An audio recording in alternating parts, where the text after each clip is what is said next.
Super Dave here for another review.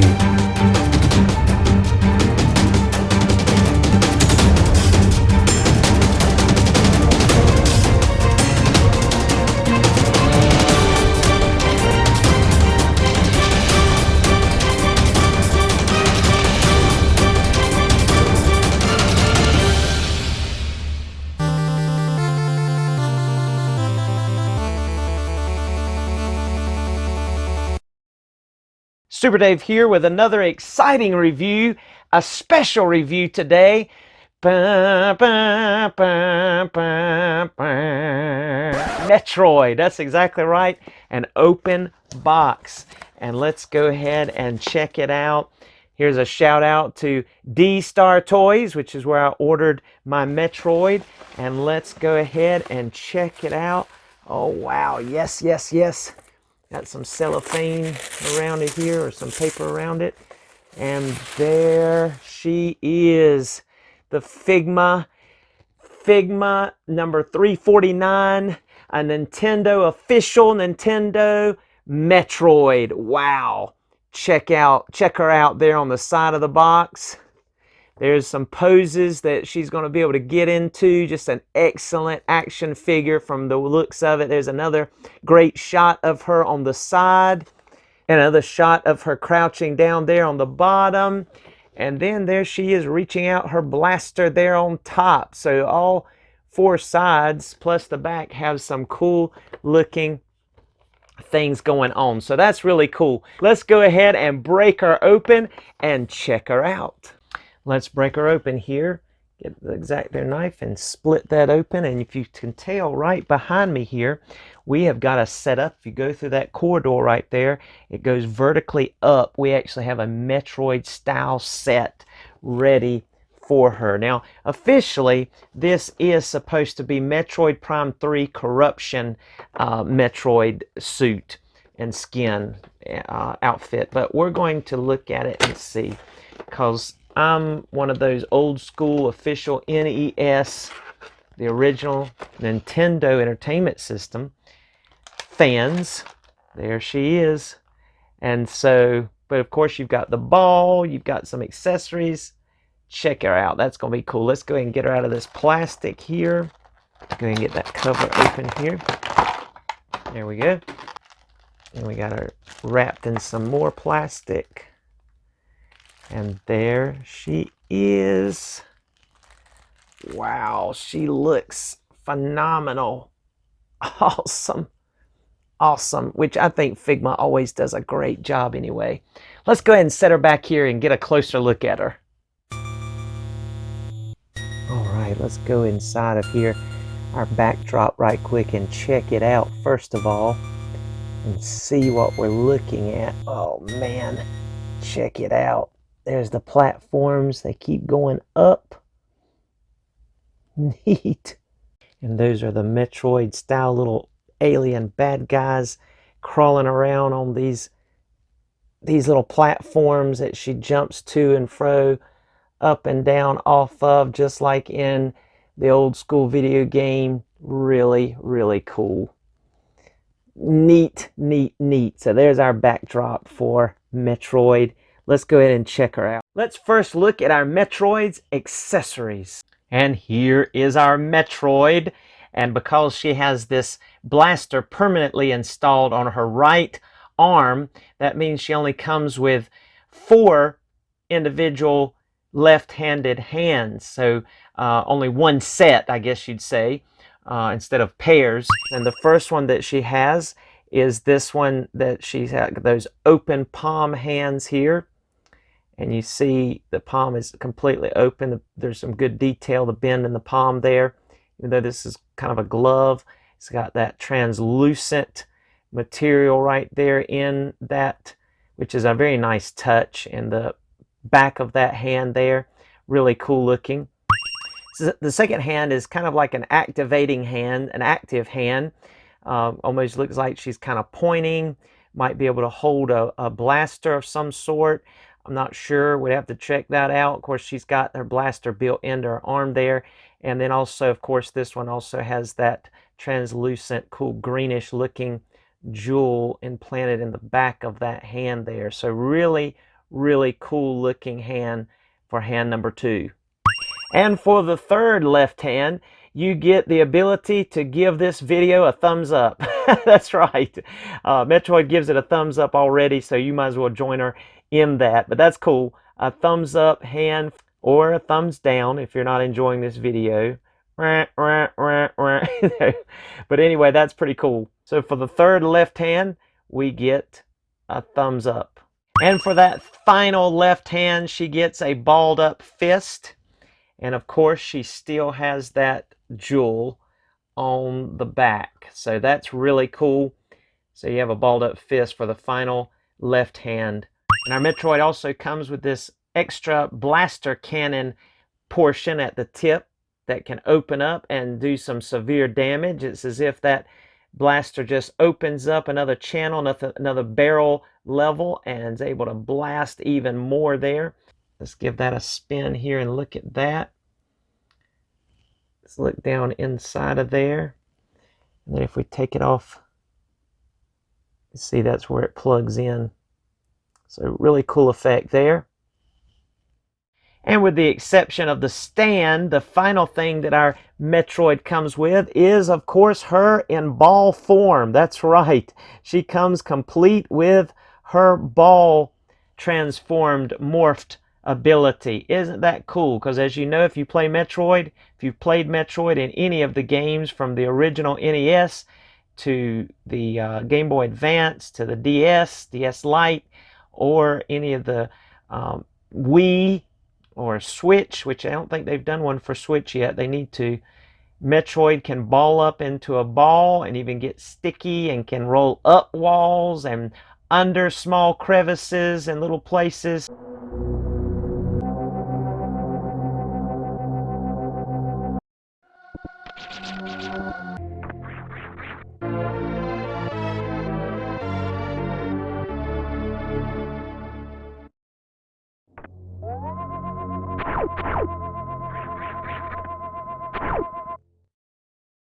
So that is just a cool touch. That was a selling point for me, that she comes with the ball, and then you can peg it into the stand so that you can get various poses and different ways with this ball displayed. Really cool. Check it out. Now let's look at our Metroid's articulation.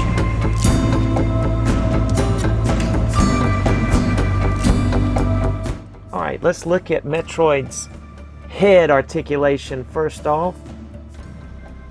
And this is very interesting. You look down about that much. But check out the versatility of going up. I mean, it's on a double ball jointed hinge and it extends upward, and then you got this little floating neck piece down here that's able to go, look at that, all the way up. So you're going to be able to get some jumping and flying type thrusting poses for sure, because you got those thrusters back there on her back, which is cool.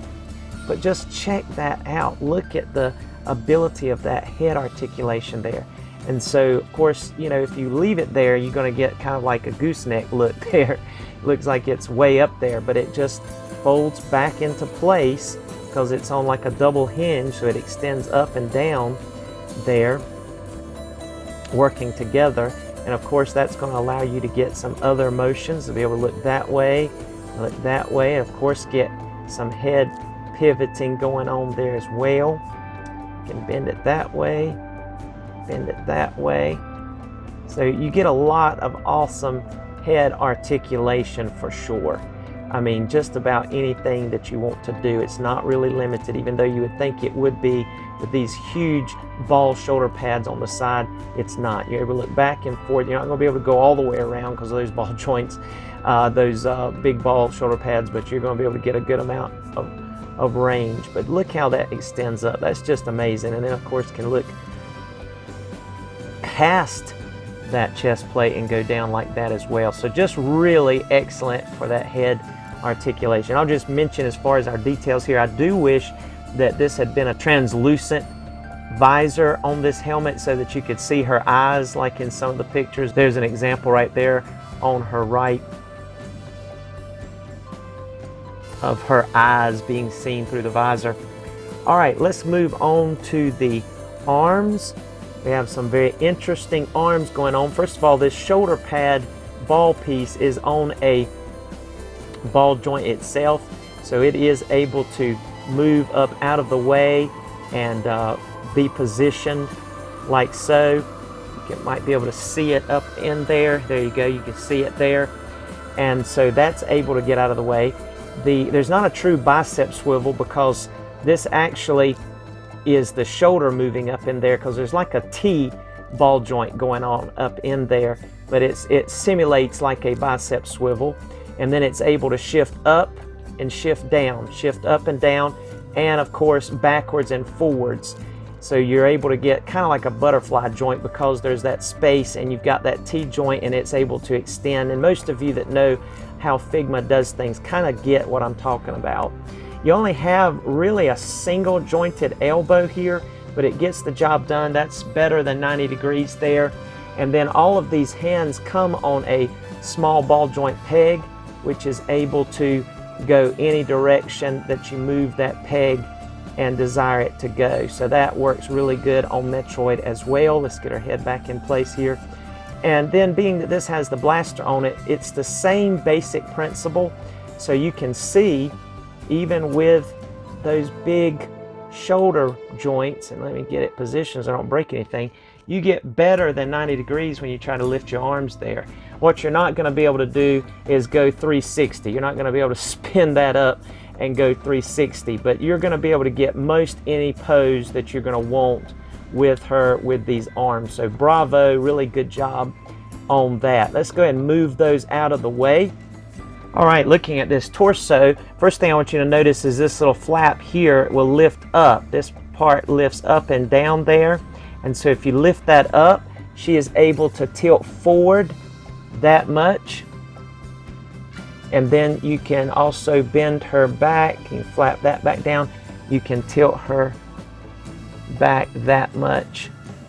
So that's really good there. She has a very slender waist, so you want to be careful as far as paint scrub, but you can also tilt a little bit this way and that way, and again that little flap gets out of the way.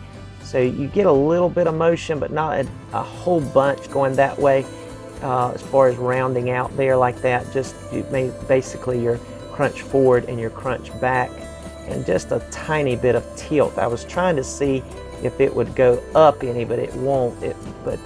See, you can get that little gap, but then you pull that little part down there like that. So there you have that. And so she's not really able to twist at the waist, but you can kind of maneuver it side to side like so, and you get a pretty good amount of twisting there on that. So that's pretty good. Moving on down to the legs, you are not going to get a whole lot of split. Now this little part right here, again, you have a little tab that does shift out of the way some so that you can get some, but you're not going to get much, and it does not have the pull down feature at all. So that's about as much as you're going to split right there. Very little amount of spreading there. And then you can get, though, a good amount of kick forward. I mean, check that out. I mean, that's excellent. You can do that, and then you can also get a good amount back. I mean, you can roll her up all the way, just not very much out to the side, but you can get, you know, you can simulate it like that. Matter of fact, if you turn them like that, you can just about get like that kind of split, which would be kind of a backwards and very painful there as well, but you see the point. So that's really neat how they maneuvered those little tabs where they will get out of the way. You do get full thigh rotation there to rotate all the way back and forward. See that awesome looking translucent trim that they add there, and again that jewel that matches what was on the back of those hands, as well as on the thigh there, or the, I'm sorry, up here at the hip, as well as the calf muscle looking area there. And so you get single jointed knees, but if you're familiar with Figma knees, that's enough, because wow, you can get it all the way back, even to the point where it just about touches her glutamus maximus there. So that works great. And there's no swivel much at the knee there. You don't want to break anything. Moving on to the feet. Excellent foot. Look, get tiptoes right there. And then you can go up all the way just about there, a good amount. You do get the toe pivot there. And check this out. Wow, I mean, you have amazing foot rocker all the way. And you don't even really see that hinge. It kind of rounds out so nice there. It's just really neat how they did that. I'm just impressed with Metroid's articulation. I give her a 10 out of 10 for articulation. Awesome job. And here is our Metroid ready to blast, ready to go. Looking so cool. You see those thrusters on the back. Just look at those neat, the way that green in those crevices kind of catches the light. Looks like there's some lighting going on even in those ball things. And of course, like you say, going through those lines up the leg into that jewel that catches the light that is in her calf muscle area right there. It's like it catches the light and goes up in there, through all the way up into her hip area. And then the lighting that almost looks like it's in those balls there as well on her shoulder pads. Just really, really cool.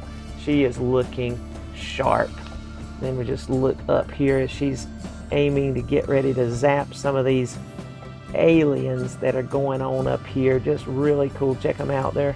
They're all crawling on those platforms back there and around and through. Looking cool. Looking cool. Just so neat. Alright, so if you want to open up that cannon and make that blaster even more powerful, let's look at how you do that. You just have to kind of wiggle this back and forth until it pops out there. And then you're going to put in this awesome looking blaster effect where it's opened up to become even more powerful blaster and cannon. And you don't want to break those things because they're kind of fragile as they're opened up there, so you might want to put your finger in there and apply pressure by pushing in, but it is a tight fit because of the paint. But there it goes, it locks into place. And just check out the detail given to that cannon. It just looks really good with all those the features, the kind of the yellow and silver and then the metallic greenish color. Just looks really good all the way around. Just look at the detail underneath there. Really cool detail. Just love that blaster on this right arm. Looks good. And then that opened up cannon there just looks even better. Just looks even cooler. She can get it come out there, point it right at you. Looking good, looking cool. All right, let's measure her up. So to measure our Metroid, if you'll notice, once you put this alongside, and I've got her helmet raised up as far up as it'll go, instead of it nestled closer to her bosom area or her shoulder area, she is just above 6 inches when you extend that neck up. You see where the line is there, right at the 6-inch mark. She's just above 6 inches. Now, if you nestle that helmet back down into place like so, like she does coming out of the box, then she is basically just under 6 inches. She's actually just a little shorter than the 6-inch mark, or just at the 6-inch mark. But again, that neck is able to extend up like that, and when you're able to do that, it does make her pretty much right there at 6 1/8. Excellent to go with a lot of other different action figures, and that's what we're going to look at next. Before we get to our photos, let's compare her to some other action figures, okay? And there she is next to Kara Danvers. That's right, Captain Marvel herself. And that's a Mezco Captain Marvel in her flight jacket, so she is pretty much a lot smaller. And here's Metroid, or Samus. There she is beside Adora from the Masters of the Universe Classics line, or Princess of Power line. There's Adora before she becomes She-Ra, but in case she ever needs to call on the help of Metroid to aid them in Etheria, there is Adora. And here beside our Metroid is one of my favorite Marvel Legend female superheroes, and this is Silver Sable. And she's thinking, man, that's a cool outfit. I wouldn't mind having one of those. And this is the year of the Joes, so there is our Metroid Samus next to Scarlet from, also sticking with the Hasbro theme here, Scarlet from the G.I. Joe line, classified line, and they look good together, and Metroid approves. And sticking again with the Hasbro theme here, we have, on behalf of the WandaVision new series coming out on Disney Plus, we have the Scarlet Witch. She's looking cool besides Samus, and Metroid here doesn't have anything to do with her touching her. And here's McFarlane Toys robot from Fortnite, and yeah, he's quite a bit taller than Samus here by about half an inch or more. And also taller than our Samus is this Terminator robot by almost an inch. Another one of my favorite action figures is this Figma. This is also a Figma. This is Gridman, and he's a little bit shorter than Samus, but boy, I love these two together. They both have great articulation and just look good. And I knew this was going to happen, but there is our Ava 01, and she towers over Samus. She is about 8 inches tall, but she is awesome. She's again one of my favorite action figures, but I think these two can be friends. They are very different, but I think they could get along really good together. Ava 01 and Samus from Metroid. Then there's another really great matchup, our Amazing Kaiser next to Samus, and they look really cool together as well. Love my new Amazing Kaiser. Is some die-cast metal, and I have a review up on him if you would like to check it out. It's a thorough review. He is really awesome. And there they are, sizing up guns, another Hasbro character. This is Marvel Legends War Machine next to our Samus there. Really cool matchup there too. Not really a Halo fan, but I really love this blue outfit that this female character from Halo has, that really cool chrome silver mask, shield, visor, and the helmet. She's quite a bit bigger and bulkier than Samus here from Metroid, but I like her. She's looking good with our Metroid character here. And here she is beside Thor from Ragnarok, and she's thinking, come on, let me try. I mean, I might be worthy. Hand over the Enyor, the hammer. Let me see if I can lift it. Thor from made by Mafex. And here's Samus by Figma next to our Iron Man Mach 2, or Mark II, the silver suit by Reveltech, and he has the light up feature, and Samus is like, yes, cool onboard lighting effect, dude. And finally, because we can, let's compare Samus with He-Man himself. Samus is like, why didn't you choose to dress up like Galactic Protector, Guardian of the Galaxy He-Man? But this'll do. So He-Man always wanted to meet Samus because he secretively likes to play Metroid. Of course, the original version on NES. There we go, folks. Let's check out some photos. Please like, subscribe, and share. And talk with you next time. Enjoy these photos.